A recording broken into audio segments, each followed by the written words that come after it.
Oh my God, are you kidding me? God damn. Who's calling me from Kalamazoo, Missouri? Seriously. Shut up and sit down.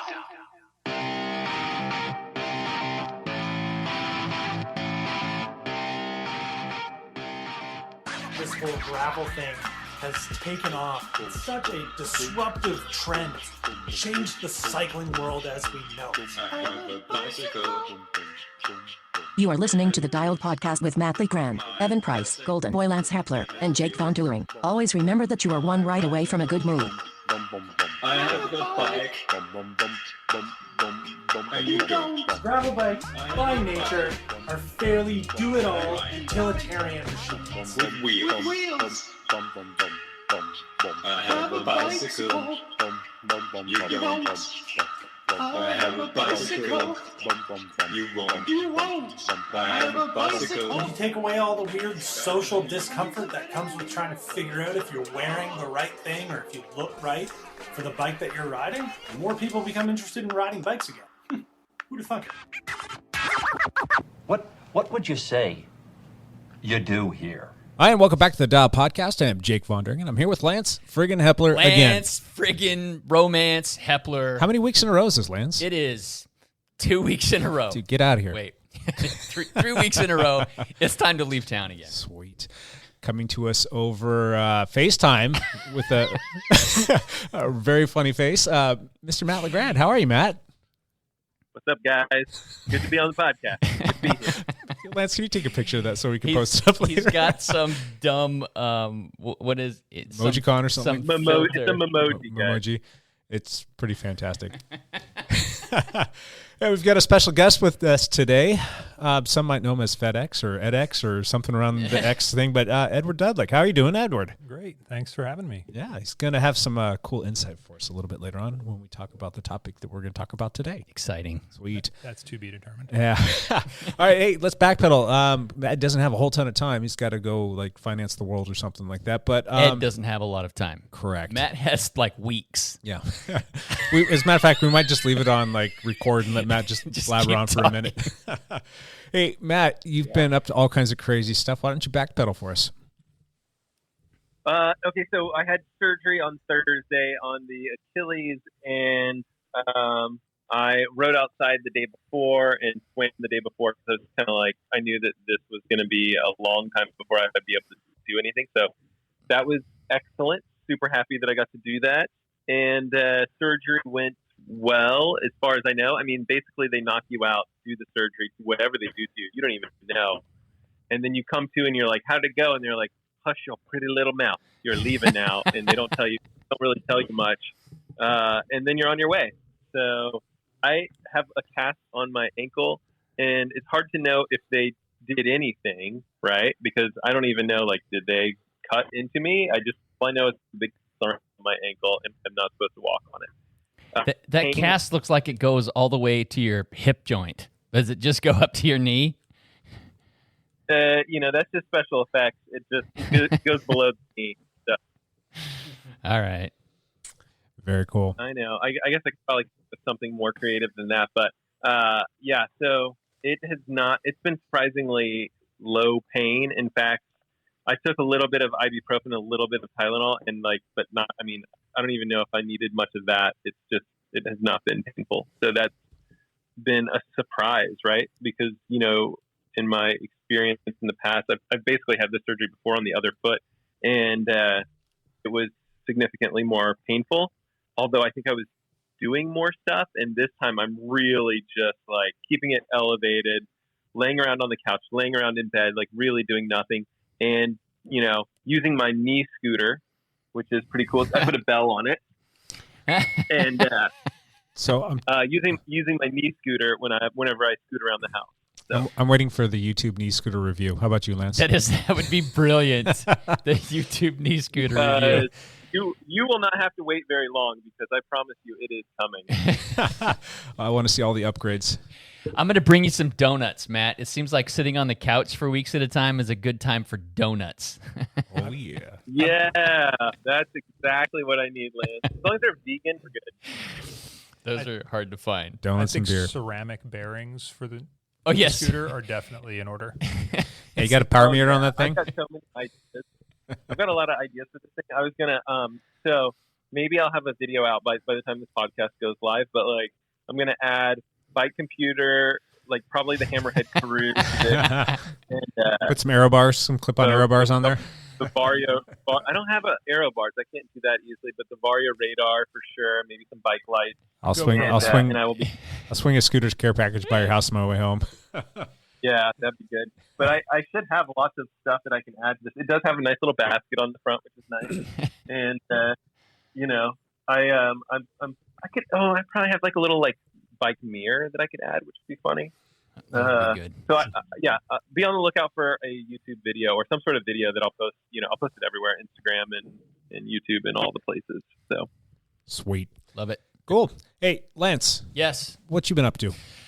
So we haven't backpedaled for a couple weeks, Correct. actually. Yep. I did end up going to do that Mudslinger mountain bike race. Yep. I did. I actually felt better during the race than I thought I would, but placed much worse than I expected. Oh, no. So I think I made some comment that I was hoping to be top 5, and I barely cracked the top 10 in my age group. So a lot of people showed up for that race. There were people that came in from like California and Idaho that did that race, which I wasn't quite expecting. Some hitters, or are they strong dudes? Yeah, they were strong dudes. Sweet. Yeah, one guy made this podium that I've never even heard his name before, and that's great. I know most. Yeah, it is good for the racing. So, had a great time out there. Lots of teammates did the race. Terry Hamness, yes, he did beat me. Attaboy, Terry. Attaboy, Terry. Good job.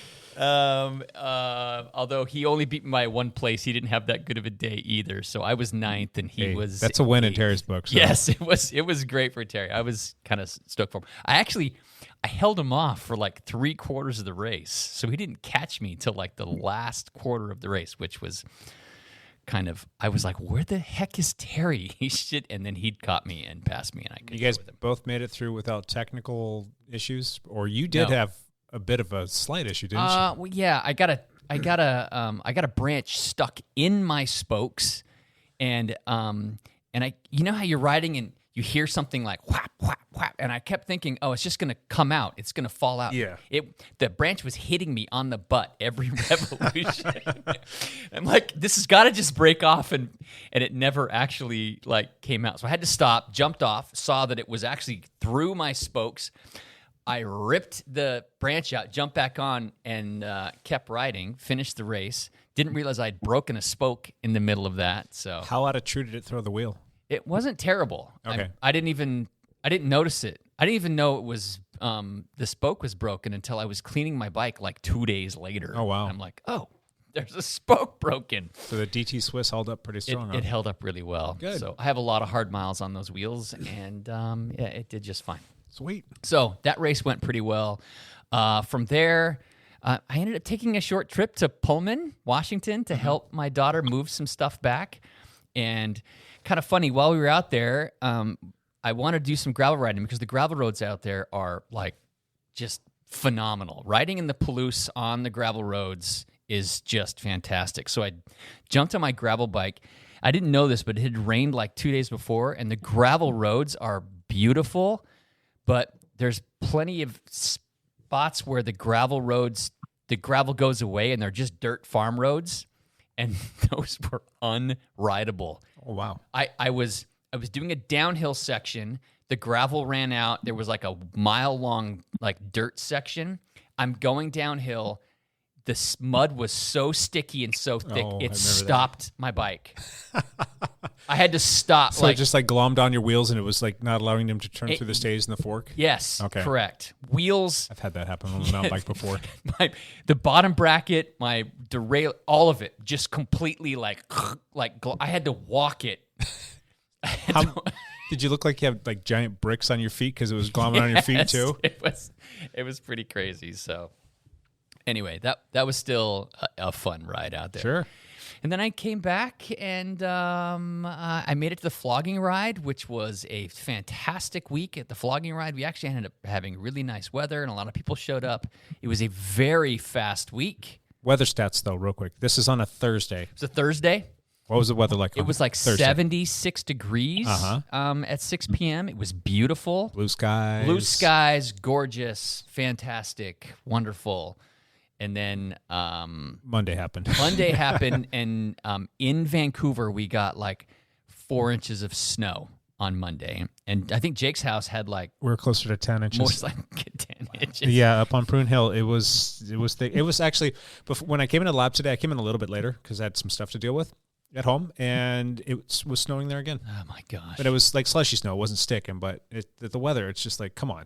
It was kind of a weird Weather whiplash. We had a weird weather storm blow But through. it's a third of the way through April, and Yeah. it's snowing here, and that's just unheard of. So yeah. crazy. I actually had to get back on Zwift for a couple rides this week, which Yeah. felt like defeat. Yeah.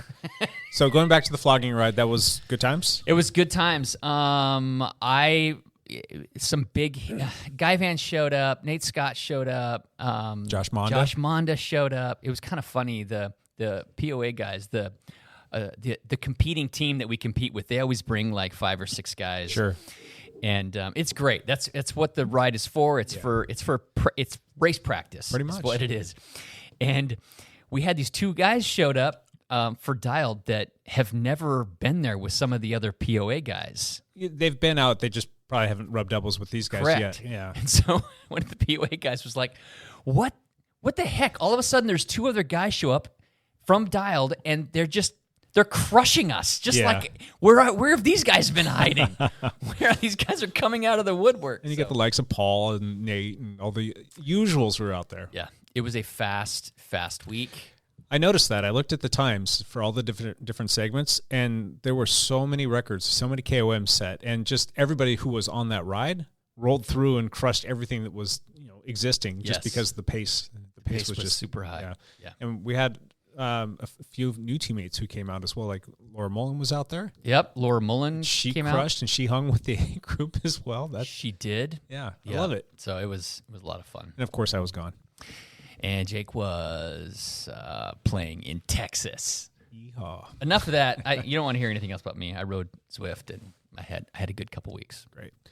Ed, backpedal. Not a lot on my back pedal. I also was stuck on Zwift most of the week. My one attempt to ride outside on Saturday, I was going to do a couple laps of the lake like Sure. you and I had talked about. And as I'm coming down 28th Street, I was getting pelted in the face with hail at about 30 miles an hour. What the hell? And so Forget that. the notion that I was going to start another lap when the entrance to my development was immediately on my right, went out of the window. Came home with a whopping 33-minute ride outside this week. It was sad. Straight on the kicker bike after that, or just Straight- call it a day? I called it a day then Yeah. and got on the kicker bike to pre-ride some of the race course for next week. Sure. Using my Garmin computer, which was convenient. Because it's been a year, and there are some bigger climbs than I really remembered. I guess I was suffering too much to have any clear recollection of what the course was like. There's long climbs in this race that's happening next weekend. Gravel race, yes. So Should be fun. should be fun. Cool. I think so. I was gone. I missed gone. all of the fun festivities here. Came back and it was snowing. So, but I did take my bike with me to San Antonio, Texas. My original plan was to take the gravel bike because I still stand by the fact that that's the best bike to take with you whenever you travel because it gives you all the options. Like you might not show up to like a group road ride and be able to hammer everybody, but you could still ride with them if you wanted to, Yes, you could. or you can go ride on all the gravel and you can do all the things. So we get out there and the first thing I do is I jump on the computer. I'm like, all right, San Antonio, what you got? And I start researching everything. I'm looking at all the different bike clubs and nobody's like super active on there, but I did find a couple people that were posting rides and there was some roadies, but it wasn't going to be until the following weekend when we were gone. What I did find was a bunch of gravel rides. Did I have my gravel bike with me? Nope. So the cases that we have down here at the lab were rented out, and Lance was a nice guy. He said, "Oh, you can use my case." I'm like, "Oh, that's fantastic." He's like, "I don't think the gravel tires are going to fit in there though, because they fit recessed in the side, Yes. and they were just too big. I would have had to literally take the tires off and then reseat everything when I got out there, and who knows how that's going to go." Yeah. So I take the road bike, saying, "I'll make it work." There's got to be some good riding around here. There's not. San Antonio. Because you were like you weren't downtown, but you were. We were northwest San Antonio. So Okay. we were like near SeaWorld, near Six Flags, and all that kind of fun stuff up there. Like if we were in downtown, it's like absolutely not. That's just not somewhere you want to ride. but I'm figuring we're close enough to the country. I'll be able to make this work. I went on one ride, and I felt like I took my life into my hands to ride the 10 miles to get to this 25-mile scenic loop. And I was like, oh my gosh, I'm going to die. There's no bike lanes. I'm not going to say no. Very few bike lanes. So I make my way out there. And I'm like, all right, just like, crossing my fingers saying, please don't get hit, don't get run over. And they got honked at a few times and cars buzzing you and all that fun stuff. And finally get out there, and the country scenic loop was spectacular. It was beautiful. It was gorgeous. It was a fun ride. It was rolling hills. I'm like, this is my jam. And then that ended, and it was like, all right, got to ride 10 miles back. Oh, dude, it was horrible. I found myself, it was 10 miles. I found myself riding on the sidewalk for about 6 of those miles. Oh, yeah, that's no fun. Yeah. And so you're dealing with like pedestrians, and like you're the jackhole that's riding on a road bike and bike kid on the sidewalk. And I'm like, I just don't want to get killed here. So got back. My wife's like, how was the ride? Well, half of it was great. The other half of it sucked. And she's like, what are you doing? I'm like, putting the bike away. Broke it down immediately. You just put it away. Put it away. And the next day I went and rode on the trainer that they had there. You could have had her drive you out. Yeah, to the but loop. that's a pain in the butt. I don't want it because butt. like they're trying to go to the pool and stuff like that. We're trying to manage stuff. I'm trying to spend as much time with the family as I can, and then if I'm going to go ride, it needs to be efficient. I don't want to be gone for half the day because we're on vacation, supposed to be doing family stuff. Yes. So I put the bike away and just I'm going to walk over. They had a really nice gym. I mean, it had a rowing machine there, so I got my row in. And they had the the upright bike. They had a spin bike, and they had the things there, but it's still it's riding indoors. And then I finally said, F it. I'll just ride when I get home. The riding at home's been going really good. It's snowing at home. So it's not good weather here it's in the not. Northwest right now. So that's kind of how that worked out. But here's the funny thing. It's been, math please, 26 days, I think, since I've ridden on Zwift. Oh my gosh. Yeah. I did ride the indoor bike at the resort gym. that we're staying at. So, but it wasn't Zwift. So it's been almost a month, but I think I'm going to finally cave and break down and do it tonight. We're supposed to do our Tuesday night gravel ride, and it's going to end up being one of those where, hey, it's too nasty. It's nasty. It's like slushy snow. It's cold. It's wet. It's muddy. Let's do a Zwift ride. So, yep. Anyway, moving on. Yeah, that was I don't know. It was fun. I was really bummed to miss the flogging ride, but it is what it is. Cool. Hey, yo, Champ Bailey. Yo. What's up, dude? Champ is here. What's up, dude? Okay, so lots of racing happened this last week and a half. Yep. The Tour of Flanders happened. Yep. Quite exciting because Tadej Pogačar and Matthew Van Der Poel got away in like the last 2K of the race or something. I'm trying to remember. This is all off the top of my head. And then they started kind of playing games, the two of them, with Van Der Poel sitting behind Pogačar. And two other guys ended up catching him, but Van Der Poel was just the class of the field, and he ended up winning that race, which was quite exciting. I believe last week we said, I think we called Wout van Aert to win the next race, which was Amstel Gold or the Tour of Flanders. He didn't do either of them because he got COVID. Yep. And he's struggling a little bit with it. It hasn't been... I think they said, I read an article this morning that said he's fully recovered. He says he's feeling good, but the team wants to be conservative with him and have him be more of a subservient role to somebody else. We've got Paris-Roubaix coming up this weekend, and he's not sure what his role is going to be at Paris-Roubaix yet. So that's kind of exciting. Amstel Gold came around, also another great spring race, but not one of the monuments. And Michael Kwiatkowski from Ineos ended up winning that in a photo finish sprint over Kosenfra, which was... That was so close. It was so close. Such a long race to come down to like a half an inch or something like that. 160 miles or something, regardless. And it's like Kwiatkowski won it on a bike throw, basically. Pretty much, yeah. Yeah, you could see how kind of close it was. Any other comments about those two races? No. Let's move on. There were two fantastic mountain bike events that also happened. The Lifetime Grand Prix had its first race of its 6-race series down at the Sea Otter Classic. It was a 80-kilometer mountain bike race, roughly 50-mile mountain bike race.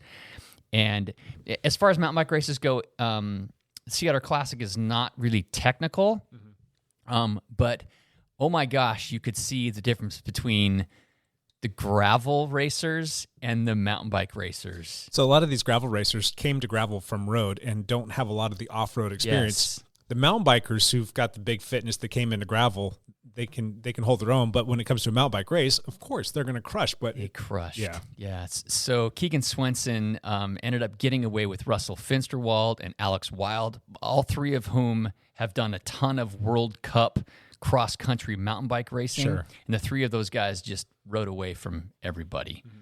And Keegan ended up attacking on the last climb and winning that race. So he won the first in the series, which was great. There were a lot of like disappointments in that race. Peter Stetina, who has mountain bike experience, but he crashed in the first 4 minutes of a 3-hour race. Oh, no. And broke his wrist. Oh, so he's probably done for... He finished the race. What? He jumped back on his bike. He tangled with, I can't remember who he tangled with, but there was a pinch point. That's what happens in mountain bike racing. The mountain bike racing starts like a Zwift race, full gas, and people weren't quite expecting that. Yeah. And so he tangled with somebody. It wasn't really his fault. He just crashed, but he broke his wrist. He didn't know he broke it. He jumped back on, finished the rest of the race, still took like 19th or 21st or something like that. But when he got an x-ray later on, yeah, it's broken. So kind of crazy. Other big names like the world record holder, Ashton Lambie, that he has gotten into. He got into the Lifetime Fitness as one of the 30 athletes. Yeah. And he has some gravel experience, but none really on the mountain bike. Dead last. And he's got like watts for days. Sure. I mean, he's super strong, but it didn't quite work out. What about Dylan Johnson? Dylan Johnson beat Peter Stetina. I think he was... Because he's got a strong mountain bike resume. He does, but he was still like in the third group. Really? Like, I think he was 11th or 12th or 14th or something like that. That's still respectable. He was a ways. I'm going to tell you. Here it is. I've got it. He was 17th. Okay. Yeah, he was 17th. So he still did fairly well. So a lot of fun. The women's side, it was a much closer race. Mariah Wilson ended up winning that. It was just a very fun race. So it should be exciting. The next race in the series is in June, and that is Unbound. So that's the big 200-mile race for them. So that is the outlier in the 6-race series. All the other races are 100 miles or less, and this is a 200-mile race, so we'll see what happens there. Cool. Other than that, I'm not going to talk anything else because we need to get to our topic. All right. The topic today. Matt, are you still there?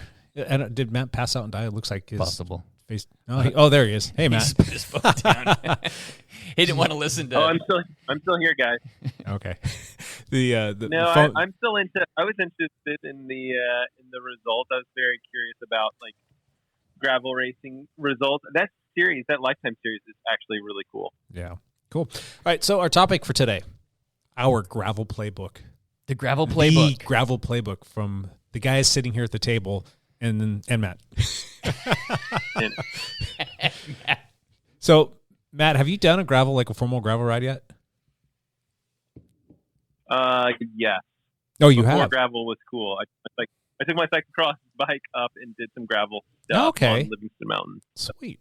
Okay, well, so my thought process is we got a bunch of things that we can share, and then maybe Matt can ask some questions along the way. Maybe we can convince him to get himself a little gravel bike and come out and do some gravel riding with us. So that would be probably fun. Yeah, and we could. I have plenty of questions.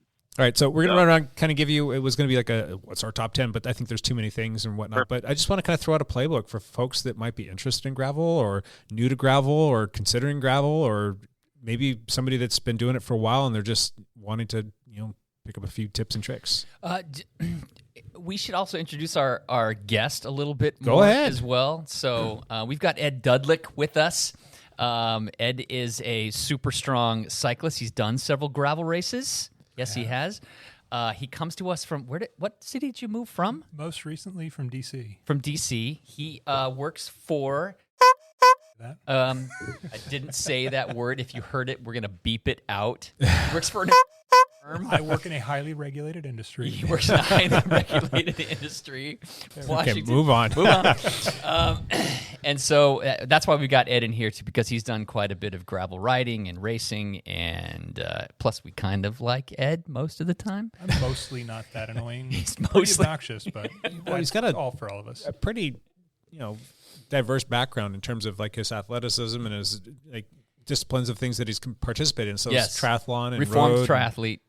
You've kind of dipped your toe a little bit, maybe in some mountain biking or I've ridden a mountain bike, There you but go. not in a But very long time. Bodybuilding. Ed moved to the Pacific Northwest about a year and change ago and really just fell in love with the area and then fell in love with the notion of like, I can go ride out in all those hills and all these gravel Yeah. roads, and has just taken to it like a duck in water. Is Yeah. that a good analogy? That's good. Yeah, I put 2,000 miles on my gravel bike in less than a year of owning it, most of which were proper off-road miles. Yes.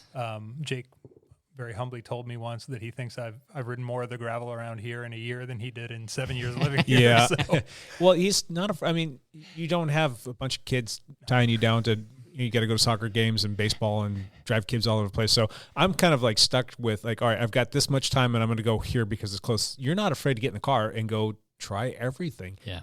And so he's kind of become a great gravel resource for me. Like, Ed, what do you think about this area? Or what's something that you got up your sleeve? yeah, it's been a real fun experience getting to explore the area by Sure. taking the gravel bike out. So, I've been out in the Dalles and Dufour and areas where we're going to be racing in a couple of weeks, and out towards the Coast Range, all the way up in Yakult and whatnot, and just kind of getting around and seeing Good. what's what and what the different terrain is like. And it's- Also Olympic Peninsula Yep, and little bit more up there. spots in Washington State. Yeah. So Ed kind of fast-tracked the whole like learning process. So it's all fresh in his head, and he's learned a lot of things. He's probably made a bunch of mistakes along the way, and he's probably come up with some pretty cool ideas or hacks or whatnot. So he's definitely going to be a good resource for us in this conversation. Yep. He doesn't have a whole heck of a lot of time, so we're going to try and go relatively quick. Lance, I'm going to have you start. What's something that you think that everybody should add to their playbook? First thing you should do riding gravel is lower your tire pressure, especially if hopefully you're on tubeless if you're riding out on the gravel, but lower your tire pressure. Lower tire pressure on a gravel ride or race not only makes it more comfortable, but it actually can be faster as well because your tires will take up a lot of that bump and Sure. Now, there are a few caveats. I mean, if you're already running a proper tire pressure, don't necessarily lower your tire pressure because all of a sudden maybe a burp flat or maybe a wheel strike or, something like you roll a tire off because you hit a corner too hard. You got to kind of get in there and know what tire pressure you should be starting with in general. And that's going to be very specific to the person and the rider weight and the rider style and all that fun stuff. Where are you riding out on your bike? Okay, I'm 185 pounds. I'm riding 45s, so I'm riding pretty big tires. And that's the width of the tire. That's the width of the tire, 45 mils. Uh-huh. And I ride that at about 27 to 25 psi. Okay, so what are you running up front? 25 psi. The rear's 27? Rear's 27 psi. Okay. How about you, Ed? Where are you at? So about the same weight as Lance. I've got narrower tires on the bike right now, about 40 mil. Uh-huh. And I've usually got that at around 30 up front and 35 in the rear. That's about spot on with where I'm at as well. How about you, Matt? What are you running your tire pressure at? On the mountain bike tires, I do sometimes like mixed road and trail and stuff. And so I'm probably like 25 to 30. And usually I just forget to pump them up and just go out and ride them soft. So. Gotcha. Now, there's a couple other little things that you need to consider too. Lance, you are running Cush cores in your tires. I do have tire inserts in my tire, Cush core. With Cush core or tire inserts, you can usually go 3 to 4 psi less. Correct. For still be okay. Uh-huh. So I do have Cush core. That makes a difference. Okay.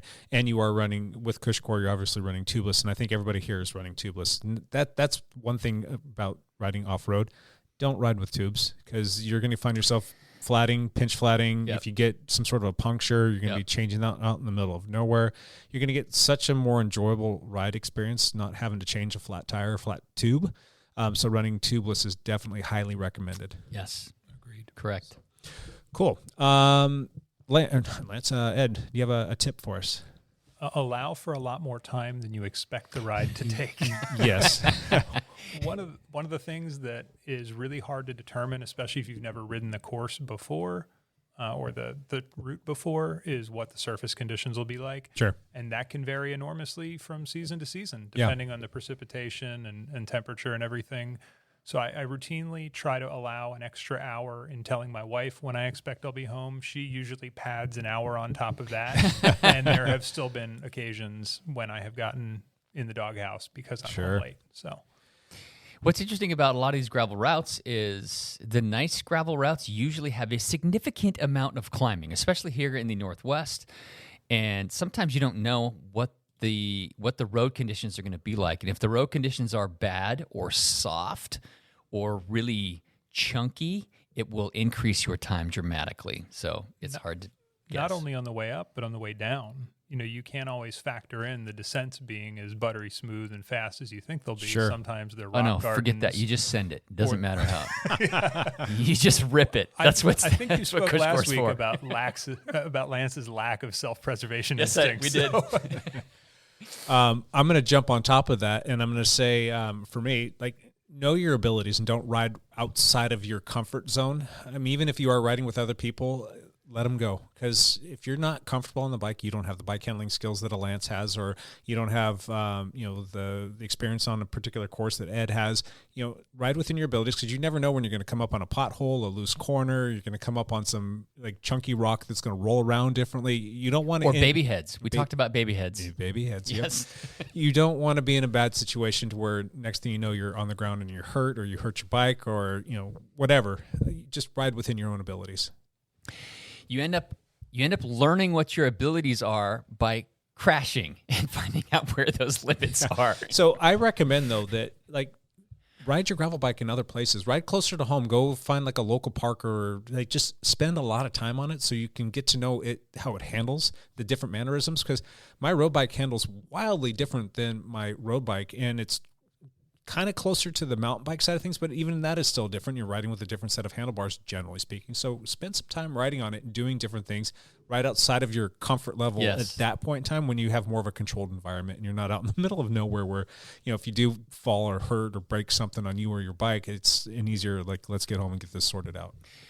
One thing, roadies people that are purely roadies and then move to gravel without any mountain bike experience, one of the things that's hard to adjust to is sometimes you're skidding or a tire is sliding, and that's kind of part of the deal. And as a roadie, that doesn't happen. No. You lean into a curve. You don't put a foot down and skid around a corner. And there's lots of times where on a gravel bike, I might skid around a corner because it's fast. You don't really want to skid too much, but there's a difference. There's a big difference between handling a road bike and handling a gravel bike. And and that just takes practice, takes time off road to learn what your bike can do and what you can do. Yeah. So if you've got like a hardtail mountain bike or a mountain bike in general, it's good to spend time on that, because those skills will definitely translate to the gravel bike a lot more than just, say, riding your road bike all the time. You're going to get the fitness from your road bike, which is fantastic because you do need that. But if you really want to be an accomplished off-road gravel rider, racer person, spend some time riding off-road on multiple bikes and push yourself. So yes. Yeah. Cool. Matt, do you have a question for us, or do you have anything that you can offer up in terms of some tips? Jake, you said in the past 5 minutes, you said, know your limits, don't push yourself. And then you said, you ride for bike, push yourself. Closer to home in a controlled environment. There's a big difference if you're out in the middle of Dufour or up there in the, whatever. I think it's Doofer. Doofer? Okay. But whatever. That sounds funnier. Yeah. So I'm saying Doofer. So Jake, you're saying that's how I've gone with it. Someone depends on your corrected me location. yesterday, but I'm not sure they know Yeah, what they're talking about. I don't want to see people out there working on their bike handling skills when they're in a no-cell zone and they're, miles and miles away from their car, and, there's no people around. I don't want to see people get in a bad way. I have stories. Do you want me to tell stories? Where do we start? You're not going to get better without putting in a little bit of time, and you're not going to get better by pushing, like not a huge ton amount doing something stupid, but like you got to push it a little bit so that you can have that feeling. You, like Lance said, like if you're going to get a little bit sideways, you're going to learn how to throw the bike around. You're going to have to experience that, but you want to do it in a more controlled environment where you have, you know, maybe some people with you and you're closer to your house and an ambulance can actually get to you if you go over the bars and kill yourself. Well, not kill yourself, but you know what I mean? Yep. But sorry, Matt, go finish what you're saying. All though. about proximity. Got Correct, it. Yeah. So do you have anything that you want to lend us, Matt? Do you have any like pearls of wisdom here? The clarification ambulance locations. So Okay. Lance, do you have another one? You know, knowing where you are and what you can do has that's something you should take into account. I mean, Ed and I probably both have stories about crashing on gravel bikes in bad spots. I've seen Ed bring his bike in on a Monday after a weekend race, and I'm like, His what handlebars the were cracked. hell happened, and how are you still alive? Wait, his handlebars were busted, but you still won the race? Or took third. You took third, got still made passed. the podium. I got passed for second when I couldn't control the bike in a curve because I had no left Okay, handlebar. so let's paint a picture here. So you've got your drop bars, right? And I believe it was the left side of the bar that broke off. And so if you think of the stem comes up and the bars go through there was probably, 2 or 3 inches of bar that was still attached, and the rest of it was just like About a dangling. hand About a hand width. So he's got his hand about as close to the stem as you can get with his left hand, and then he's got the right arm, which is basically riding the bike. He did that for 15 miles, if I'm not mistaken, and you probably had ascents and descents and like technical stuff to get through, and you basically didn't have a front brake because it was just dangling down there. It was like busted Not off. basically. I had no front brake. All the hydraulic fluid had come out, Oh, or enough that it bled out. The Di2 cable, thankfully, was still connected, so I could shift just by trying to find where the handlebar was dangling from the cable. And this all happened how? I was going down a descent in a gravel race, the Bon John pedal bender, and the descent was potholed would be a light way to describe it. Cratered would be probably more accurate. And I clipped a nasty, nasty pothole while apexing a turn, and it just jerked the bars sideways before I could even react. So I smacked the pavement at like 30 miles an hour, got up and was going to just DNF. But I'm looking around, as you implied earlier. I was like, there's nobody around here except other racers. There's nobody to take me home. Let me just see if I can get closer to civilization. And so I coasted down a hill on the top tube. I'm like, that's uncomfortable. Let's just get back on the bike and see what we can do. And it wasn't getting any worse. So I figured I'd get as close to the finish as I could, because at least then I might be able to get some support. But I still rode it as hard as I could because I was kind of pissed off. And what happened when you crossed the finish line? Did people obviously see that your bike was in a bad way? Yes. They asked me to go to the med tent first to make sure I was okay. And then the firefighter nicely hosed me down to get some of the grossness out of the wound. And I should have let them bandage me up. That was an ill-advised omission. But they just wanted to make sure I was all right. And then they wanted to take pictures of all the gruesome war wounds so that they could, use them in their advertising. Skin in lots of places. Lots of places. Yep. I still have some scars. But Jake got the bike up and running in like a week, which was amazing. And it still rides great today. Great. And that's not the same race where you lost your key to your Oh yeah, it was a hell of a day. Oh my gosh, that was the same one. And it was also 107 degrees that day. Jeez. That's a good story, but we'll have to save the rest of that for another time. It needs to be alcohol for that story. Lance, did you finish saying what you were going to say? I'm just saying there was a ride once where I was I was in the Gifford Pinchot National Forest. I was completely by myself. It was only like a 50-mile gravel ride, but I was doing descent, and I tend to push my limits on the descent, and I overcooked a corner and almost went off a cliff. I ended up double wheel skidding with the foot down and like took out 2 tree seedlings, like 5 foot tall trees. Oh my God, Lance. Like just drilled them, and luckily didn't break my bike, didn't break myself. But if I'd gone off the road, you wouldn't have found me. Nice. I wouldn't have been found. Well, no, I'd like to chime in there if I can. One of my absolute top 10s for the playbook, for me personally, is my Garmin InReach. Oh, the yeah. little satellite communicator that I carry with me everywhere now. And it's gotten me out of some tricky situations. My wife's been able to pick me up a couple times where, I was just way behind schedule, or I flatted and could ride on the wheel, but only for so far because my CO2 canister was busted. It's been not quite a lifesaver, and I hope it never literally has to save my life, but it could. Just on the last gravel ride that we did together, we got separated, and the whole group went right, and Ed went right, but went beyond us. But we were supposed to go left, I think. I'm still kind of unclear exactly where we were supposed to go. But we got separated, and then we all assumed that Edward had got ahead of us, and that we all assumed that when we got back to the cars, he was going to be there waiting for us. We get back, there's no Ed. But like within a minute of us getting there, I get a text from Ed from his inReach, and I was able to receive a text, but I wasn't able to send one back. But I at least knew that you were okay. So I ended up getting a Garmin inReach, because of an incident I had in Arizona once. So I was in Flagstaff, Arizona. I found this 40-mile gravel loop that looked just fantastic. I'm halfway through the loop. I'm already 2 hours in. It was a difficult loop. And this is going to sound like a broken record. I was railing a descent. And I went over a rock garden and completely blew out my rear tire. So I sidewall cut the rear tire. So I was running tubeless. It was not fixable. It wouldn't seal, and I had to end up putting a tube in it. But there was a moment there where I couldn't get it to seal properly or couldn't get it to remount, and there was no cell signal. There was no way for me to get a hold of anybody. I'm literally like 25 miles from. There was no people out there.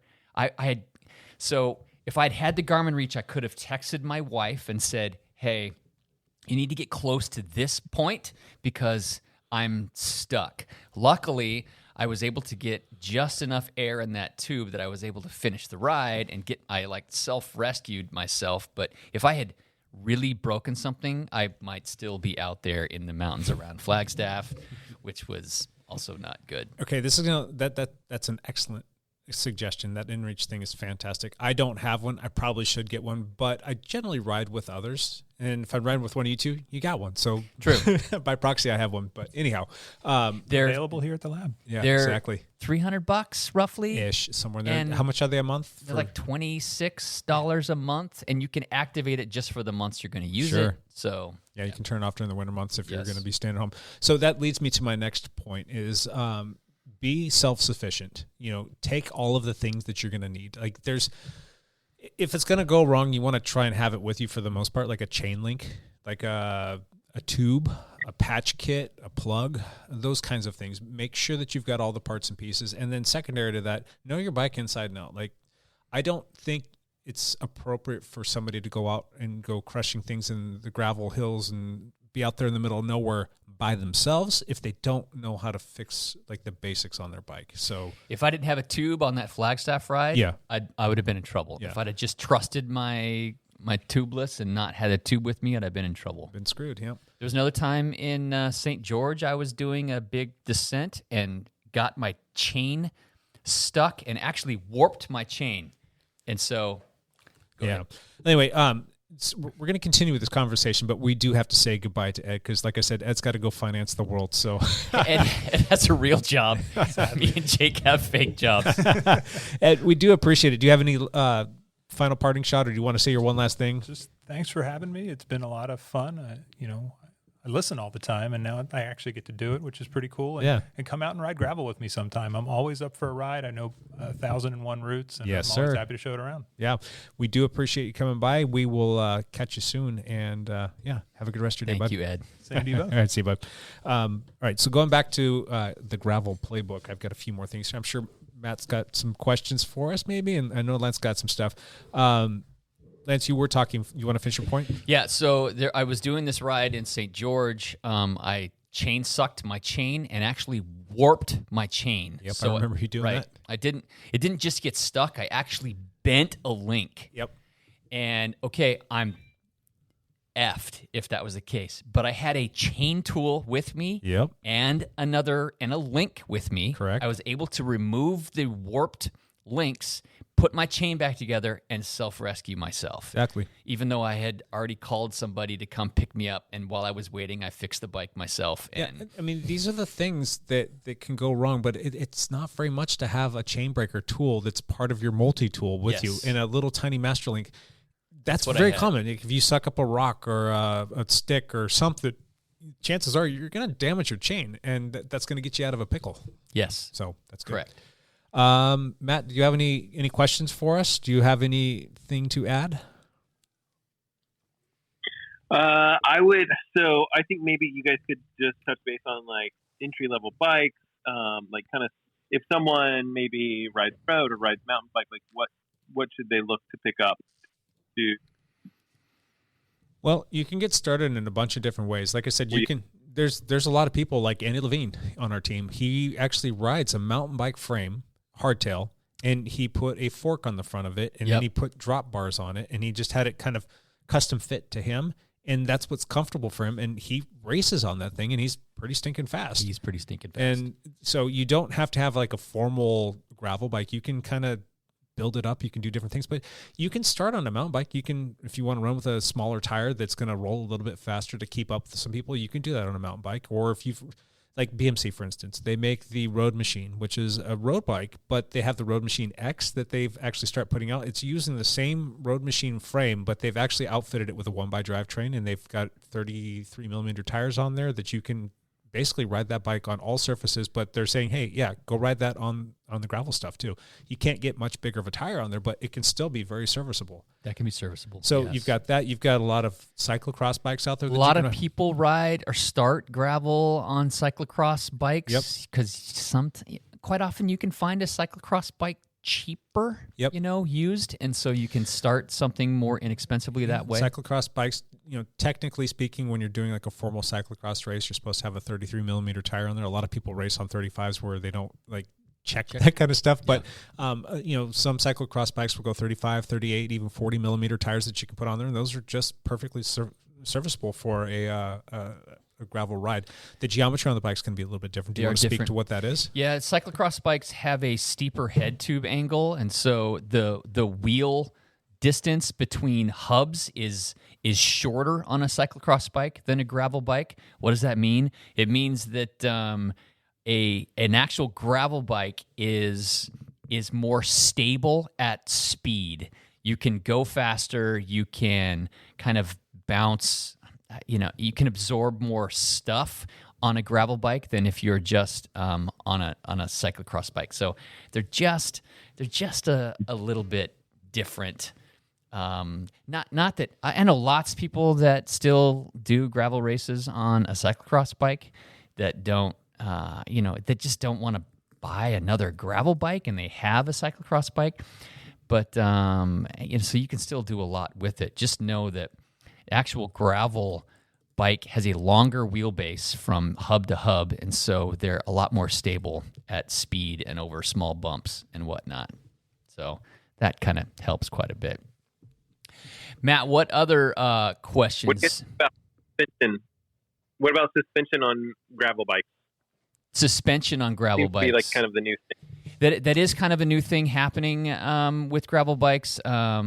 Suspension with gravel bikes. There are some forks that have come out recently that have like 30 millimeters of travel that are still fairly light. And so that's the biggest thing with gravel bike suspension. The more suspension you put on a bike, the heavier it gets. Correct. And so if you're adding too much suspension to a gravel bike, you're going to have a weight penalty. But RockShox came out with one that's 30 millimeter travel and is still quite light. Mm-hmm. BMC in their latest Urs not only has a little bit of flex in the rear triangle with their MTT, the micro travel technology, but they also have a little bit of play in their new front fork, which has 20 or 30 millimeters of travel. The Urs LT, I believe it is 20, if I'm not mistaken. I think it's 20. And it's actually pretty slick, and it's not as heavy as you would think it is. And it's all suspension that's built into the headset or the head tube of the whole, I guess, fork and it's not like a normal shock. Correct. And it's not like, what was the specialized ones that diverge. Is that what it was? So they had the suspension built into the stem and on the steer tube. Yeah, I think so. This one's like actually down in the headset. When you get on the bike, I'm like, okay, I still haven't ridden one. And at first I'm like, is this going to be gimmicky? Then it came in. We had one. It lasted here for 12 hours. It's sold immediately. Exactly. And I wanted to get a chance to ride it. But the reports back on it from the gentleman who purchased it have been very favorable. And in the fact that it locks out, like truly locks out like 100% is fantastic. And then you can open it up for when you're hitting those chattery roads.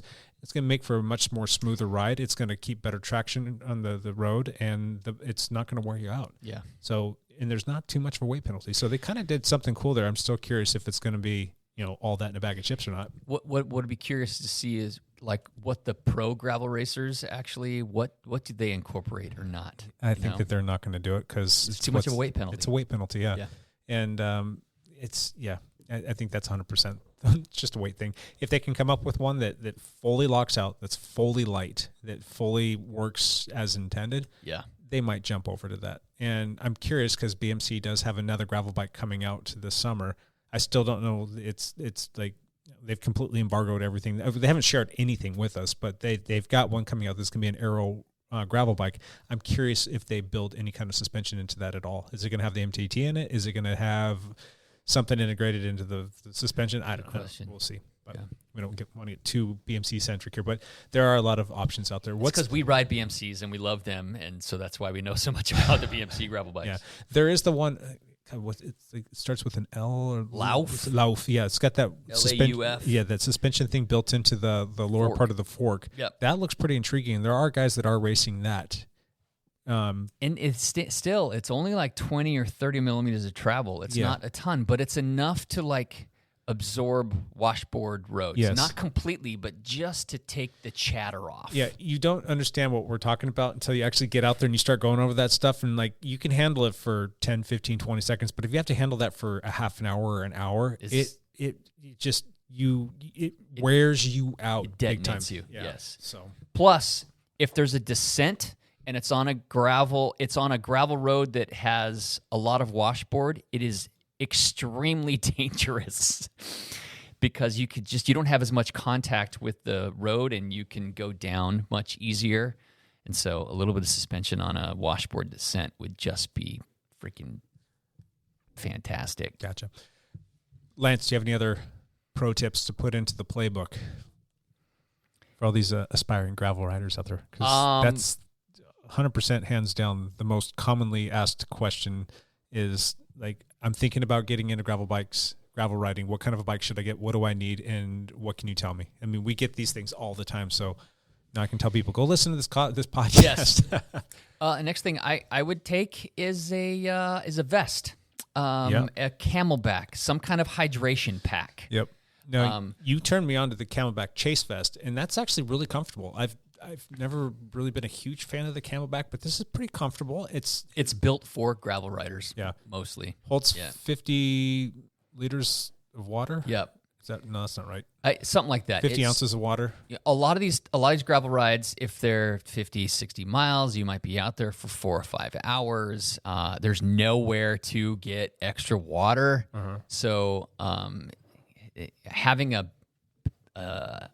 reservoir with you where you can bring your own extra fluids is definitely helpful. The other thing about having a hydration pack is you can have your tube in there and your chain breaker tool and extra nutrition, and there's a handy little pocket for your cell phone so you can take pretty pictures of yourself when you're out there.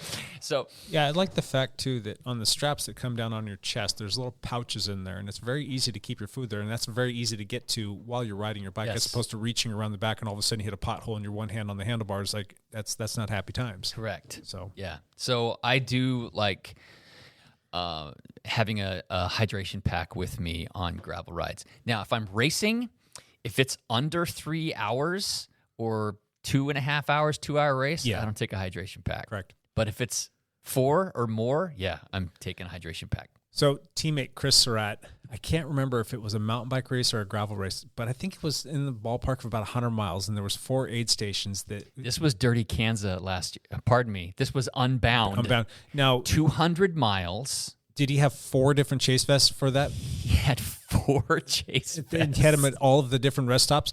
And if you think about it, you're not having to stop and fill up a chase vest. Yeah, Take it off and put it on and fill it up and do all that. He just took the one off and then he had a whole other one that was packed exactly the same way, and he would put that on. They're not terribly expensive. That's actually a pretty ingenious idea. Yeah. He also he had a Sherpa helping him. His wife was running the. She would jump ahead to each aid station so she could swap the vest for him. But Good. that was one of the things he did at Unbound, because 200-mile race, gravel race, and that one's brutal. That's like a 12-hour race. Yep. Yeah. I think we've kind of alluded to this, but let people know your route and your ETA, like when you expect to be leaving and getting back, about how long you're going to be out there riding, and just let folks know. And you use the live link that you can send to folks on your computer. I still swear by that. My wife will give me grief every time. She's like, "You went out and I didn't get the link this time." I'm like, "Oh, that's right," because I took the wrong computer. Sorry about that. I was just trying a new computer out for whatever reason. But that works really well, and that way they can know exactly where you're at. They can see what's going on. They can just keep tabs on you. Yes. So let people know what's going on, so that in case something happens, they have a general idea of where you're at, and they can start to piece things together. What else you got, Matt? Good locations. I would say, if people are looking to find gravel locations to ride, they might have questions that way. I'm guessing if they're close in this area, like the Camas, Vancouver area, and they're listening, they may want to check out like the Washougal River kind of bike trail. Even though it's like 6 miles, you can kind of connect it to Heritage Trail and do stuff that way. Sure. But do you guys use Strava mostly to kind of find routes? I have lots of thoughts on this. So I've tried it, and it's not fantastic on Strava. Nope. Ride with GPS is much better. Strava, if you'd say, you only have off-road or on-road options with Strava, and it'll take you down a single track. So when I was in Arizona last spring break in 2021, I took my gravel bike and I wanted to do some gravel riding down there, and I used Strava. They have this relatively new feature on there where they can suggest routes for you. And I'm assuming that, I'm riding mostly on the road, and I said I want to ride off-road as well.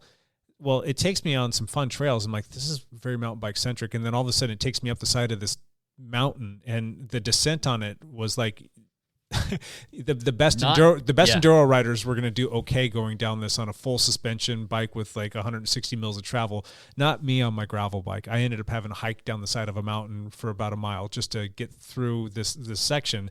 So at the end of things, it was okay. It was serviceable, but you've got to be full disclaimer, it's not going to be exactly what you want it to be. My number one way to find gravel routes in a new city is I use Ride with GPS. You have to be a Premier member, I think, for this, or maybe not to download. Anyway, I use Ride with GPS. I use their search function. You have to type in the city close to where you're starting at. But then I put the word gravel in the search function, and then it will give me any route that is anybody who's included a route near to that area that includes gravel. And sometimes I have like 3 options, and sometimes I have 100 options depending on where I'm at. And then I can look.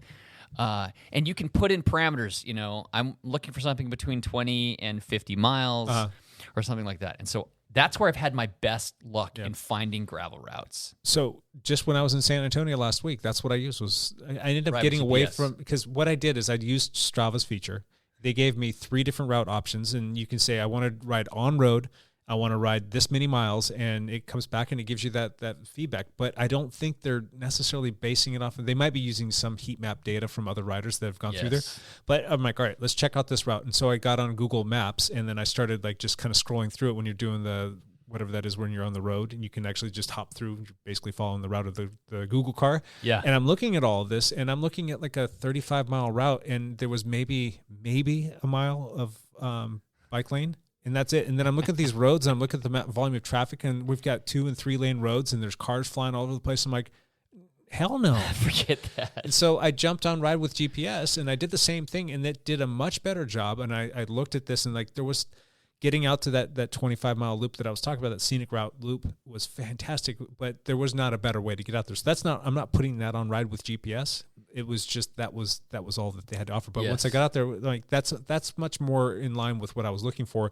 And then you can start to look at the people that had done that before. I'm like, all right, a lot of people are going out and riding this loop. It's very bike friendly. It's just the getting there and getting back, the part that sucked, but there was no way around that. Ride with GPS has been by far my best way to find gravel routes in a new city. There is another website called gravelmap.com. Really? Yes. Okay, that's new to me. But it's hard to find routes on it. It shows you sections like gravel roads that are good to ride on. So, but man, the best one by far is Ride with GPS. Yeah. Now with Strava, I was trying to hop on different club pages there, and I was seeing what they were doing. I was trying to look at the different rides that they had posted. There was only a couple people that were riding stuff, but there were a fair amount of people that were posting rides that they were going to be doing for gravel, and that part was kind of cool because you can see like a community of people congregated on Strava, and you can see the rides that they have planned that they're going to go out and do. Yeah. I just have my gravel bike with me, so that was okay. But I think if you use the two in conjunction with each other, that's probably not a bad call. But No. I think if you only have one to choose from, I 100% agree with Lance that the Ride with GPS. And finding a gravel route on Ride with GPS might take you 15 minutes, whereas doing the other options might take several hours of research to actually track something down and figure out a route that is workable. Yeah. But, nothing's perfect. I've also followed Ride with GPS gravel routes that were just trash because it's just somebody that, downloaded the route. There is another really good resource here locally. This isn't going to help somebody that lives somewhere around the country. Our Mother the Mountain. OMTM. They have done a fantastic job of putting together some fantastic rides, and how many rides do they put out a month? It's pretty consistent, isn't it? There's a single route they put out every month with like 4 different options. Sure. A long option, a medium option, a short option, yeah. And they catalog all the stuff on their website as well. So you can go and see pictures, you can see GPS files, you can see the whole write-up on it. It's really well done. So hats go off to those guys. Yep. Be awesome if they could expand or get some people to jump on. They can cover other areas that have a lot of great gravel riding just to kind of document things, because that's a great resource. Yes. So, yeah. That's a good question, Matt. Yep. That we talk too much about. Lance, it's your turn. Again, what do you got? Another thing that you don't think about too much, but be prepared for dogs on these gravel roads. So it's not as much of it. I haven't found as much of an issue with it in the Northwest, but in other parts of the country where they don't get a whole lot of bike traffic on the none of these gravel roads get a lot of bike traffic, but you just need to be prepared on how to deal with a dog out on the road. Usually an aggressive dog, you spray a water bottle at it or you use loud voices to get it to try to listen to you. Loud voices. So that is something that can happen. What I found the best way to deal with an aggressive dog is to, this sounds weird, but slow down just a little bit and start to ride towards the dog if he's coming at you. And then when you get near it, that's when you sprint. and usually if you gap them enough, they give up. Yeah. They feel like they've guarded their realm, their territory. Correct. They're just being protective about their home. So I get it. Yeah. Anyway. What about unruly drivers that you'll find out there in the middle of nowhere? I mean, when we ride out here in the hills in the Vancouver area, like if you go north, there's all kinds of great riding out there. But there is. You always get somebody. Deal with any yahoos out there? I've had a few, but I've quit. I've tried to stop getting upset about unruly riders, and just when they scream or yell at you or throw Smile their and wave. milkshake at you, I just smile and wave. Do know the area though, because like when we do the Jones Creek route, with that loop that we did, if you go up to the Silver Star, yep. whatever that area is called up there, Grouse Vista, I think it is. Grouse Vista, yeah. There are a lot of people who drive up there. So when you're bombing down a hill, don't automatically go Assume to the nobody's gonna be inside on the wrong side of the road and assume that nobody's going to be coming around the corner. You've got to still kind of mind your P's and Q's with respect to being out there. Unless you know for sure that there's gates up and there's no cars allowed, you can't go bombing into a corner thinking that it's completely yours. Also, most of the weekend traffic out there is people that are target shooting. So just know everybody's armed as well. This is true. You have to know that. They're too. generally really nice folks out there. Even yeah. if they're out there making it sound like the 4th of July, they're nice people, and just wave to them and say hi. And more times than not, you'll get the holy crap, you rode that What bike are up you here. doing? Yeah, exactly. Man, you're incredible. Hear that quite often, but I don't know if we've really talked about this too much, but create a route, load a route, put it on a computer, and use that to follow because you don't want to get lost.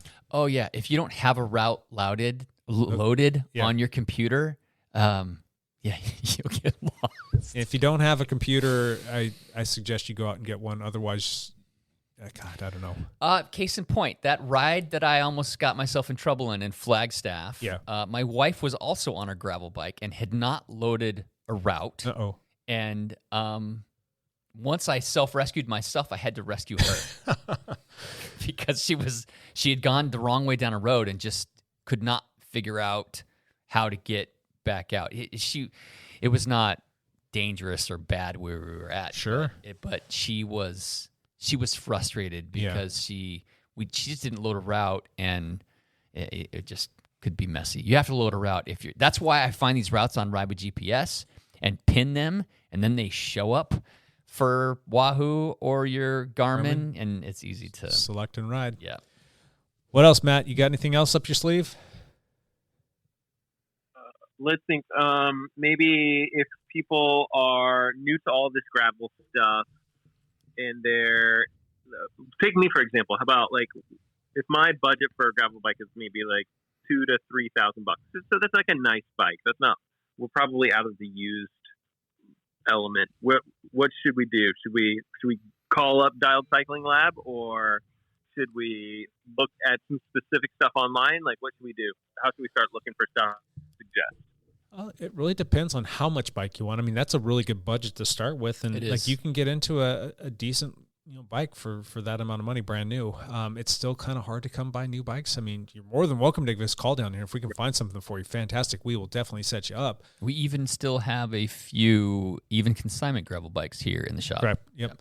But if you're looking for more bike, then we'll just say like a good entry level bike is going to be in that $2,000 to $3,000 range. You can probably get it for a little bit less, but if you wanted something that's maybe just a couple years old, you still got to be very mindful because it's kind of like a mountain bike. I mean, they've been ridden off-road. They've probably been ridden hard. They've probably gone down once or twice. So if you can find something, just really know what to look for. If it's a carbon bike, you got to look for all the little scrapes and scuffs, and then you got to inspect a little bit more for cracks. If you can find a local shop that will do an inspection for you, that's always a good idea as well. There are a mountain of great gravel bikes out there, different manufacturers that make some pretty fantastic ones. I'm not going to say that one's better than the other. They all have their own little nuances. Yep. Lance, both and I ride the BMC Wars, and I feel like I'm lucky to ride that bike. It's a fantastic bike, and I am hard pressed to find a better bike for like descending and just having full control of the bike, and it still climbs really well. It's a very serviceable bike all the way around. But yeah, you just got to kind of figure out what you want out of the bike. Do you want electronic shifting? And that's another thing. If you're going to be out riding in the middle of nowhere, make sure that your Di2 is fully topped off and your ETAP batteries are charged up. Or if possible, take an extra ETAP battery with you just so that in case you have something go wrong, you've got the juice. Yes. I carry an extra battery with me just in case. Gotcha. I think we lost Matt. I think Matt got sick of us talking about stupid gravel talk. Dumb idea, and I'm not listening anymore. He's biding his time so he can do the triathlon takeover. So, all right, Lance, just you and me. What else you got? Anything else? I got one more thing. Shoot. Glasses are quite crucial on gravel rides. Correct. Mostly because there's going to be dust. If you're riding on gravel, there's going to be dust, or there's going to be mud, or there's going to be something else like that, and you need to have glasses with you or a way to clean your glasses while you're out there riding. So yeah, I think that's fantastic. And if you're going to ride in an area where you know you're going to be doing a lot of like open exposed riding, and then you're going to be doing some forested riding, or the weather's going to be changing, I so love those photochromatic 100% lenses. yes, Those things are fantastic because as soon as it gets tree cover and there's shade and you're, if you're wearing your normal sunglasses, it gets dark and you can't see things quite as well. Potholes in the shadow, you're not going to pick that up the same way. Versus the photochromatic, it just all of a sudden goes to fully translucent. You can 100% see everything just fine, but your eyes are protected. yes. And if the weather changes, you're good to go there too. You're good to go there, yeah. Yeah, I am. The times when I have said, I don't really need glasses for this part of the ride or for this ride at all has come back to bite me in the butt. How so? Branch in the eye, rock in the eye, bug in the eye, dust in the something in the eye. Yeah, it's usually dust. It's going to be nice weather. It's not going to be muddy. I don't really need this. It's a hassle. Sometimes the glasses are a hassle, and so I've gone without them. And then an hour in, I can't see crap because I got so much dust in my eye. 100% every single time take glasses with me because I just want to protect my eyes. I will often take them off when I'm climbing because if you're getting fogged up or if you start to sweat on them, you don't want all that crap because you can't see. So I'll just put them up on my helmet, and then I know that when I get to the descent, I can put them on and protect my eyes. Yeah. So that's always a good thing to have. I think I'm just about out. I mean, we did talk about the multi-tool. That's probably one last thing is have a tool for everything on your bike that could possibly go wrong. So know your multi-tool. Don't just go grabbing any multi-tool because what if you've got like a T25 screw on there that needs to be tightened and all of a sudden that breaks and then you go get your multi-tool out and you're like, well, dang it, it's got a 3, 4, or 5 millimeter or 6 millimeter Allen key, but it doesn't have a Torx. Guess what? You're stripping a screw that day. Exactly. Or the chain breaker. I mean, the chain breaker, that's a huge advantage. So it has saved me once or twice having the chain breaker tool. So get that tool. I think wear sunscreen. Yes, please wear sunscreen. You're exposed. You're out there for hours. You don't want to come back with blisters. True. All right, let's call that done. All right. If we missed anything, yell at us. We'll post this up on Facebook. Yell at us. Tell us what we missed. We'll ignore your yelling. Cool. All right.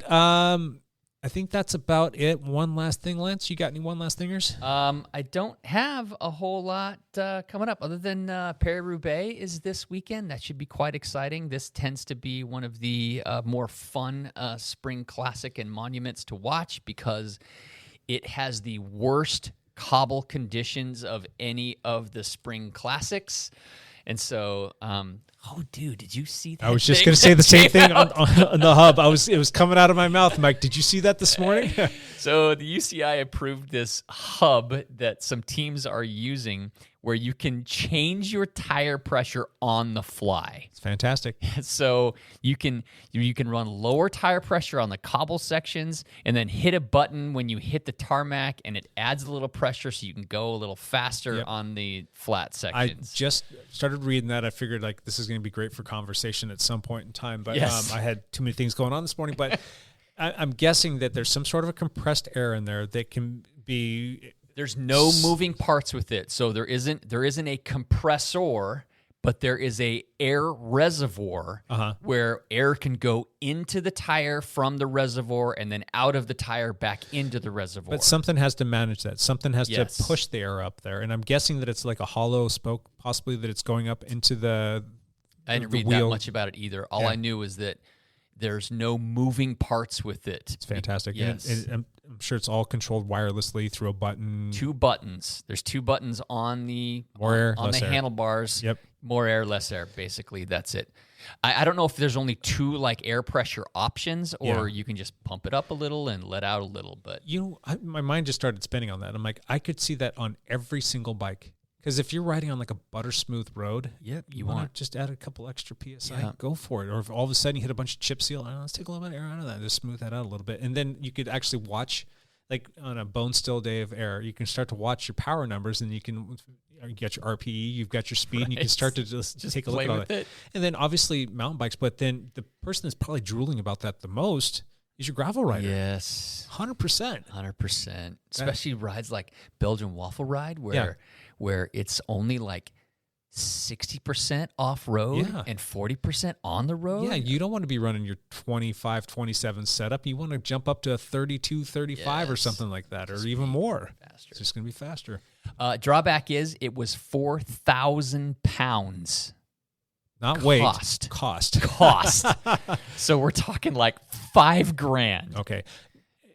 With the UCI approving that, I'm sure that they've got it, patented, and I'm sure that there's going to be some licensing of that. That's only going to last for so long, or somebody's going to come up with something that falls within that certain percentage of difference.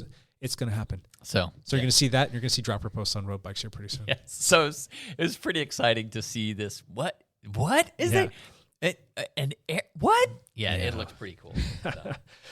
All right. My one last thing is I am excited for a gravel race that's coming up in a couple weeks, and I was excited for a training ride that was supposed to come up this weekend. It's still on the calendar, but the weather looks like it sucks. We're not going to be able to do this ride if it's snowing out there. I'm not going to go out there and sit in the elements for hours upon hours upon hours in snow.